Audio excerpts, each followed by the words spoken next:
اعوذ باللہ من الشیطان الرجیم بسم اللہ الرحمن الرحیم۔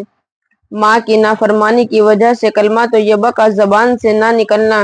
اللہ کے رسول اللہ صلی اللہ علیہ وسلم کے زمانے کی ایک بات آپ کو سنا دوں۔ ایک صحابی نقل کرتے ہیں کہ اللہ کے رسول اللہ صلی اللہ علیہ وسلم کے زمانے میں ایک آدمی کا انتقال ہونے لگا تو ان سے کلمہ نہیں پڑھا جا رہا ہے۔ خیر کے زمانے کی بات بتلا رہی ہوں، خود اللہ کے رسول اللہ صلی اللہ علیہ وسلم موجود ہیں، اس زمانے کی بات بتلا رہی ہوں۔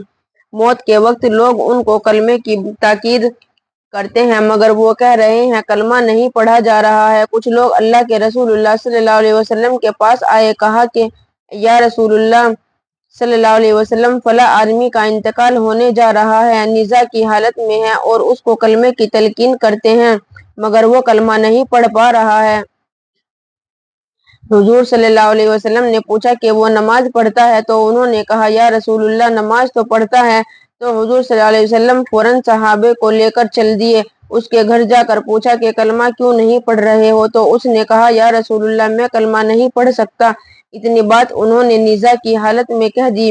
حضور نے پوچھا کہ ان کی والدہ زندہ ہیں؟ لوگوں نے کہا ہاں والدہ زندہ ہیں۔ ان کی والدہ کو بلایا گیا، ان سے حضور نے فرمایا کہ تیرے بیٹے کی یہ حالت ہے اور کلمہ نہیں پڑھ رہا ہے۔ تو انہوں نے کہا کہ ہاں یہ میرے ساتھ بدتمیزی سے پیش آتا تھا، اس نے نماز بھی کبھی کمی نہیں کی، روزے میں کبھی کمی نہیں کی، عبادت میں کبھی کمی نہیں کی، سب خیر کے کام کرتا تھا مگر ماں کے ساتھ بدتمیزی سے پیش آتا تھا۔ آپ کان کھول کر سن لیں، اگر ماں نصیحت کرے، ماں کو ماں ہے، ابا ابا ہیں، ان کا احترام لازم ہے۔ خیر القرون کی بات ہے کہ کلمہ ادا نہیں ہو رہا ہے اور وہ معاف کرنے کے لیے تیار نہیں۔ اللہ کے رسول اللہ صلی اللہ علیہ وسلم نے فرمایا کہ دیکھو یہ تمہارا بیٹا ہے، کیا تم یہ پسند کرو گی کہ میں لکڑیاں اٹھا کر اور اس میں آگ جلا دی جائے اور تمہارے بیٹے کو اس میں ڈال دیا جائے؟ اس نے کہا کہ نہیں، یہ تو میں ہرگز پسند نہیں کروں گی۔ حضور نے فرمایا کہ یہ آخرت کی آگ سے تمہاری سفارش ہے، بچ سکتا ہے؟ اس نے کہا بالکل میں معاف کروں گی، مجھ کو اللہ کے سامنے گواہ بناؤ کہ میں نے اس کو معاف کر دیا۔ اس دنیا کی آگ تو برداشت نہ کر سکی کہ میرا بچہ اس میں جلے تو جہنم کی آگ میں جلنے کے لیے کیسے تیار ہو سکتی تھی؟ تو اس نے معاف کر دیا۔ جیسے ہی اس نے معاف کیا فوراً انہوں نے کلمہ لا الہ الا اللہ محمد الرسول اللہ پڑھا اور انتقال ہو گیا۔ اگر والدین کے ساتھ میں نافرمانی کا معاملہ کریں گے، والدین کو ستائیں گے، پھر یوں ہی نہیں ہو سکتا کہ ہم دنیا میں کامیاب ہوں اور آخرت میں کامیاب ہوں۔ اس لیے دعا کریں کہ اللہ تبارک و تعالی ہمیں اپنے والدین کے ساتھ احترام کے ساتھ معاملہ کرنے کی توفیق عطا فرما دے اور ان کے ساتھ میں اچھے طریقے سے، محبت کے ساتھ، رحم کے ساتھ میں زندگی گزارنے کی توفیق عطا فرما دے۔ لیکن کبھی ایسا ہوتا ہے کہ والدین اگر کہیں بیٹھا نماز پڑھنے نہ جاؤ، سردی لگ جائے گی، یہ نہ ماننا، بیٹا مسجد میں نہ جاؤ، بیٹا زکوٰۃ نہ دو، حج پر نہ جاؤ، یہ نہیں ماننا چاہیے۔ اللہ کے رسول اللہ صلی اللہ علیہ وسلم نے ارشاد فرمایا کہ مخلوق کی اطاعت، والدین کی اطاعت ایسی جگہ نہیں کرنی چاہیے جہاں اللہ کی نافرمانی ہو رہی ہو۔ والدہ کہنے لگے کہ بیٹا مسجد نہ جاؤ، نماز مت پڑھو، یہ نہیں ماننی ہے، ایسی جگہ پر ماننی ہے جہاں اللہ کے فریضے کے خلاف ورزی نہ ہو۔ مثلاً رمضان کے علاوہ تم روزہ رکھنا چاہتے ہو اور والدہ منع کر دیں کہ بیٹا تم کمزور ہو، روزہ مت رکھو، تو یہاں رک سکتے ہیں۔